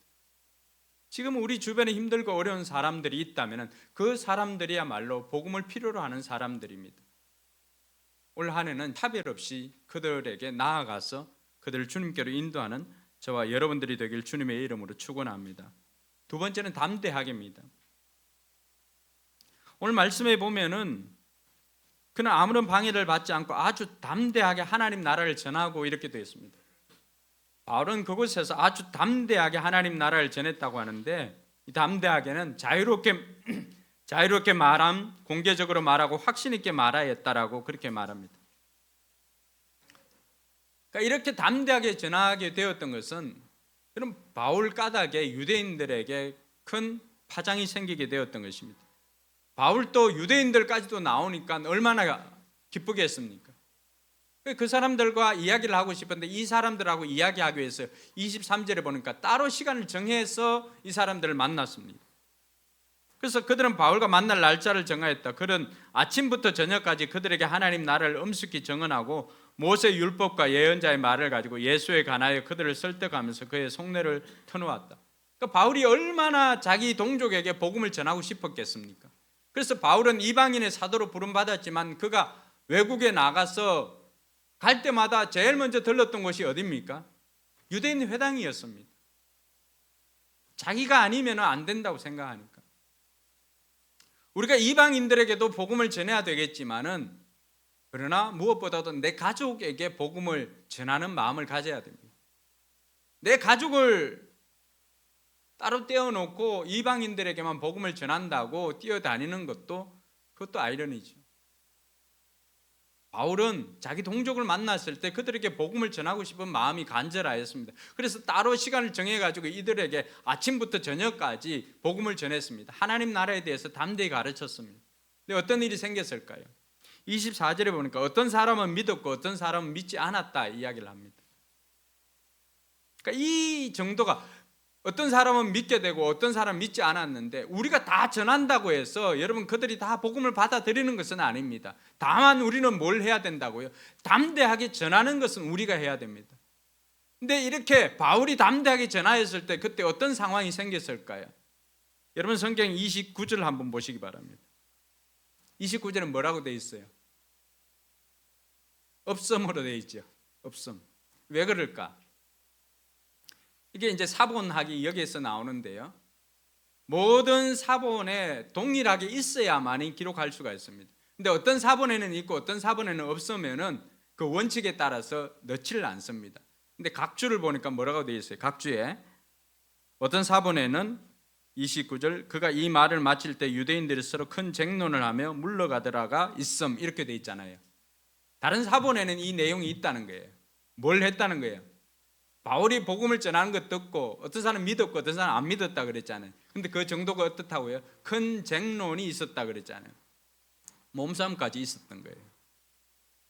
그게 복음의 특징입니다. 여러분, 복음이 선포되어지면 어떤 사람은 자신이 거기 앞에서 죄 있는 것을 깨닫고는 자기를 돌이키지만 어떤 사람은 여전히 그 복음을 듣고도 아무런 양심의 가책 없이 자기 하고 싶은 대로 자기 욕망대로 삽니다. 그렇게 하다가 죽음을 앞두고서는 후회를 하게 되는 거죠. 그러니까 이 유대인들이 바울 까닭에 하나가 되었던 유대인들이 다툼이 일어났던 것입니다. 그럼에도 불구하고 담대하게입니다. 우리가 복음을 전하려고 할 때 많은 사람들이 생각하는 게 뭐예요? 내가 이 복음을 전하다 관계가 깨어지면 어떻게 할까? 그렇게 평소에는 관계가 좋았는데 혹시 관계가 깨어지지 않을까? 이런 염려 때문에 담대하게 복음을 전하지 못합니다. 근데 바울이 오늘 우리에게 도전해 주는 건 뭐예요? 그 관계, 하나님께서 언젠가는 회복시켜 주려면 회복시켜 준다라고 하는 거예요. 복음이 그런 특징이 있다라고 하는 것을 알고 담대하게 전하라고 하는 것입니다. 여러분, 내가 복음을 전했다고 해서 내가 교회 가자고 해서 그 사람과 내가 관계가 깨어진다라고 하면은 그 관계는 깨어져야 할 관계입니다. 아니, 여러분들이 그렇게 관계 맺기를 하고 했는데 여러분들 그렇게 신뢰하지 못하고 여러분들이 너무나 좋아하는 예수님에 대해서 소개를 하고 내가 다니는 교회 한번 가보자고 하는데 그것 때문에 나하고 관계를 끊는다. 그 사람 만날 필요가 없는 관계죠. 시간이 많이 지나고 나면은 어느 순간인가 그 사람이 하나님의 도움을 필요로 할 때 여러분들에게 손을 내밀 때가 있을 것입니다. 그럴 때 또 관계를 회복할 수 있기를 바랍니다. 바울은 그럼에도 불구하고 담대하게 전했던 것입니다. 그것으로 인해서 관계가 깨어지거나 이런 거 생각하지 않고 자기에게 주어진 역할을 감당하는 거예요. 온 이태 동안 2년 동안 얼마나 여기 있을지 알 수가 없습니다. 여러분들이 그 직장에 여러분들이 그 사업장에 얼마나 오랫동안 그곳에 있을지 알 수가 없습니다. 다만 우리는 주어진 시간에 만나는 사람들에게 담대하게 하나님 나라를 선포하는 저와 여러분들이 되어야 할 것입니다. 거기에서 신약 이 사도행전적 교회가 만들어지게 되는 것입니다. 그리고 마지막으로는 거침없게입니다. 거침없이. 누가가 오늘 한글로는 주 예수 그리스도에 관한 일들을 가르쳤다라고 이렇게 되어 있는데 헬라어 원문에 보면은 마지막은 거침없이입니다. 거침없이. 아무런 방해나 제약 없이 자유롭게 막힘이 없이 전했다는 것입니다. 바울은 지금 셋집에 가택연금이 된 상황이죠. 근데 그곳을 바울은 어떻게 했습니까? 그곳을 선교센터로 탈바꿈을 시킨 것입니다.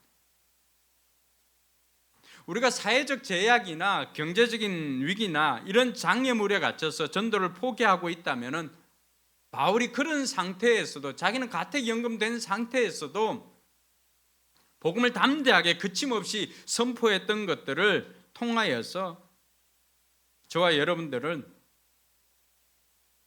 거침없이 올 한 해도 복음을 전하는 저와 여러분들이 되어야 할 것입니다. 하기 싫은 사람은 핑계를 찾지만 하고자 하는 사람은 방법을 찾습니다. 바울은 그런 창의적인 접근, 창의적인 생각이 어디에서 났을까요? 하나님께서 그를 통해서 그가 하나님 나라의 일들을 감당하고자 했을 때 하나님께서 그에게 지혜를 주신 줄로 믿습니다. 그렇지만 내게 필요한 것이 있다면 나에게는 용기가 필요했던 것입니다. 그래서 거침없이 예수에 대해서 가르치는 것입니다. 바울은 자신이 가는 구조가 아니었습니다. 자기는 어디를 갈 수가 없습니다.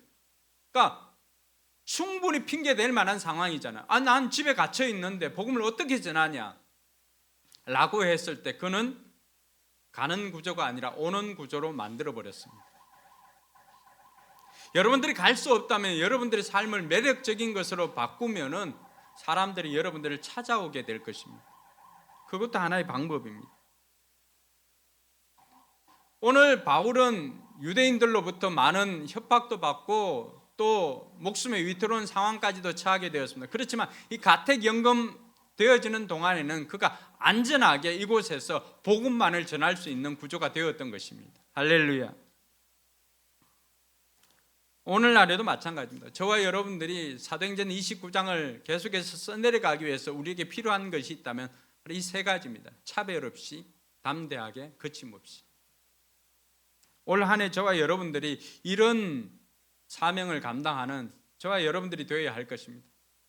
근데 바울은 어떻게 해서 이 차별 없이 담대하게 거침없이 전할 수가 있을까? 그에게는 천국에 대한 확신이 있었기 때문입니다. 디모데후서 4장 7절에서 8절에 이렇게 되어 있습니다. 나는 선한 싸움을 다 싸우고 달려갈 길을 마치고 믿음을 지켰습니다. 같이 읽습니다. 이제는 나를 위하여 의의 멸관이 마련되어 있으므로 어려운 재판장이신 주님께서 그날에 그것을 나에게 주실 것이며 나에게만이 아니라 주님께서 나타나시기를 사모하는 모든 사람에게도 주실 것입니다. 나는 이런 선한 싸움을 다 싸우고 믿음을 지켰다고 이야기를 하고 있습니다. 그리고 달려갈 길을 다 달려간 이후에 그는 무엇이 기대가 됩니까? 하나님께서 나에게 주시는 그 면류관. 이 천국에 대한 확신이 있었기 때문에 그는 차별 없이 거침없이 담대하게 전할 수가 있었던 것입니다. 그럼 천국에 대한 확신이 없다면 죽음이 두려워서 우리는 할 수가 없습니다. 내가 전하다가 회사 잘리면 어떻게 되지? 한번 추적을 해볼까요? 여러분들의 회사에서 우리 함정 집사님이 회사에서 잘렸어. 복음을 전하다가. 아니면 거래처 가가지고 제가 예수 믿는데 사모님 예수 믿으면 좋겠습니다 라고 했는데 이제 그 사람이 이 사람 불손합니다. 서비스가 별로 안 좋네요. 뭐 이렇게 적었다고 해봅시다. 그럼 그것으로 점수를 받고 하는데 근데 그걸 보니까 평가가 안 좋아. 그럼 어떻게 될까요? 어떻게 돼요? 한정 집사님? 잘립니까? 네, 경고를 2번 받았어. 또 3번 받았어. 그럼 이제 잘리겠죠. 자, 잘렸어. 돈을 못 벌어. 뭐 어떻게 될까요? 돈을 못 벌어.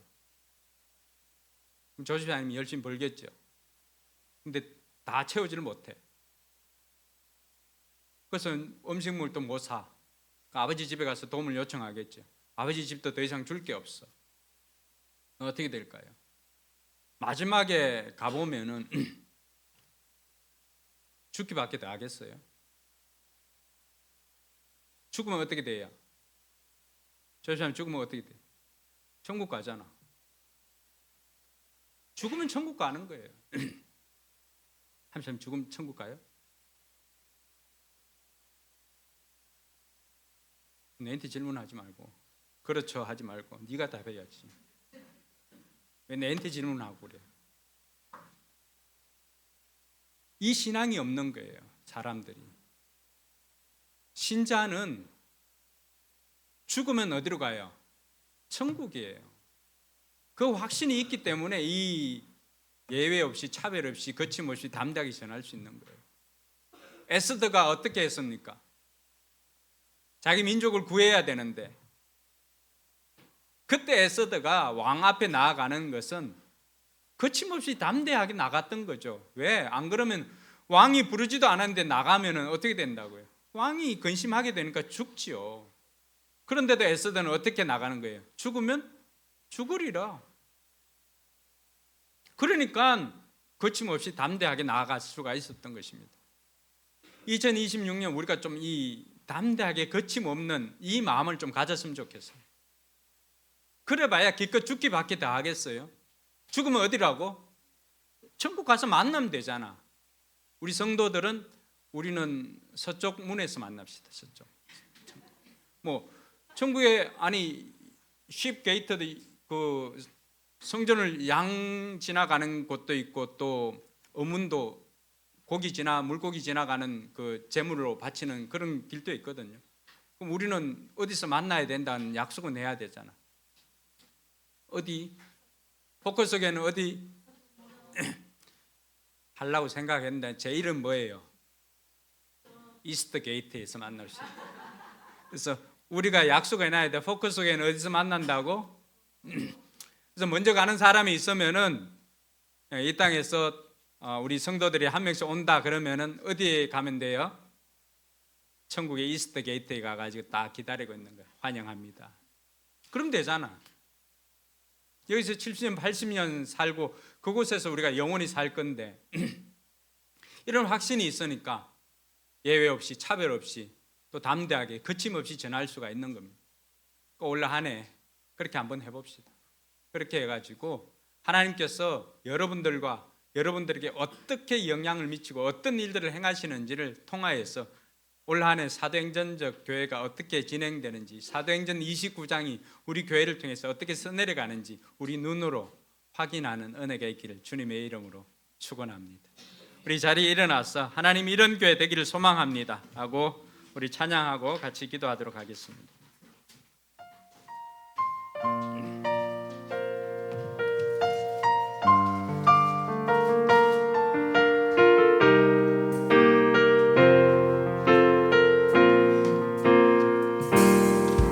우리에겐 소원이 하나인데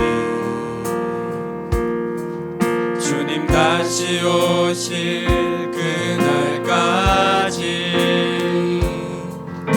우리 가슴에 새긴 주의 십자가 사랑 나의 교회를 사랑케 하네.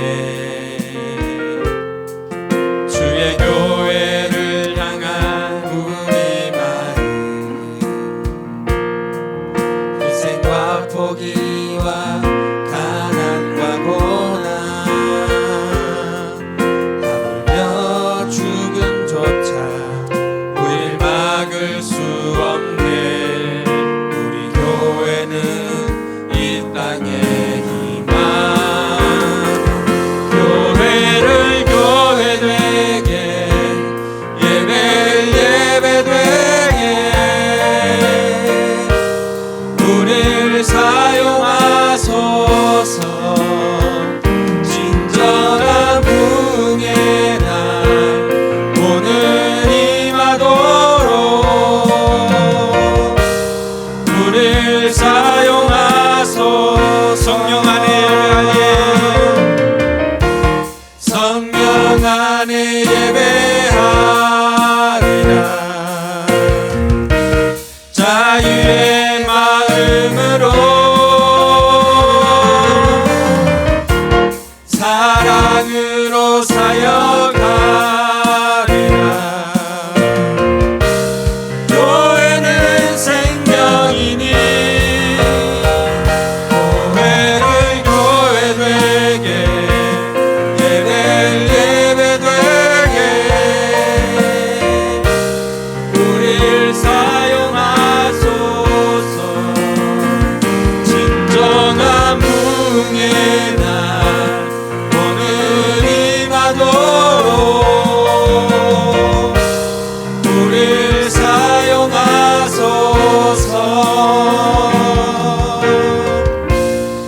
이제 우리 같이 한번 기도하겠습니다. 하나님께서 2026년 여러분들에게 또 우리 교회에 주신 이 사도행전적 교회, 성경적인 교회를 세워가기 위해서 우리가 어떤 자세를 가져야 되는가, 차별 없이 담대하게 거침없이 하나님께서 우리를 나아가기를 소망하고 있습니다. 하나님, 올 한 해는 그렇게 나아가서 최소한 나 한 사람으로 인하여서 구원받는, 복음이 필요로 하는 사람, 그 한 사람이 구원받게 하여 주시옵소서.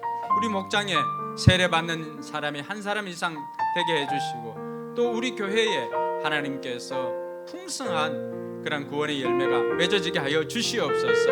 이런 바람을 가지고 우리 주여 한번 외치고 기도하도록 하겠습니다. 주님 찾습니다. 주여. 하나님 아버지 안에 감사합니다. 2026년을 우리가 교회를 묵상하며 나아갑니다. 아버지 하나님, 신약교회 우리가 기본으로 돌아가야 할 그 성경적인 교회가 사도행전적 교회인 것을 우리가 믿습니다. 아버지 하나님, 우리를 통하여서 아버지 하나님 그 교회가 이루어지게 하여 주시고 아버지 하나님이시여 올 한해도 이러한 사도행전적 교회를 세워가기 위해서 담대하게 거침없이 전하는 우리 모두가 되게 하여 주시옵소서. 우리를 통하여서 구원받는 자의 수가 더욱더 많아지게 하여 주시고 우리 한 사람 한 사람 이를 인하여서 더욱더 구원받는 수가 더욱더 많아지도록 주님 도와주시옵소서. 목장에 구원받는 자의 수가 되어지게 하여 주시고 교회 세례받는 자의 수가 되어지도록 주님 도와주시옵소서. 하나님께서 우리를 통해서 하나님의 뜻을 펼쳐가시고 우리 교회를 통하여서 하나님의 소원이 이루어지는 교회가 되게 하여 주시옵소서. 주님 함께하여 주시옵소서.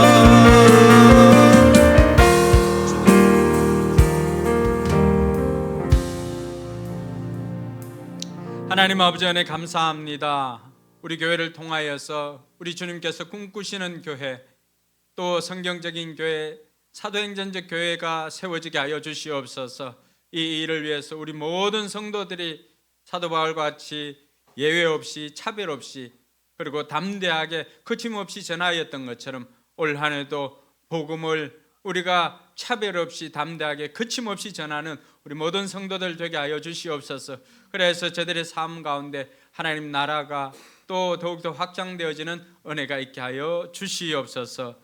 이제는 우리 구주 예수 그리스도의 은혜와 하나님의 무한한 사랑과 성령 하나님의 감동 감화 교통 충만하심의 역사가 사도행전적 교회를 세우고자 다짐하는 우리 모든 성도들 머리 위에와 저들을 또 삶 가운데 우리 교회 위에 이제로부터 영원토록 함께 있을지어다.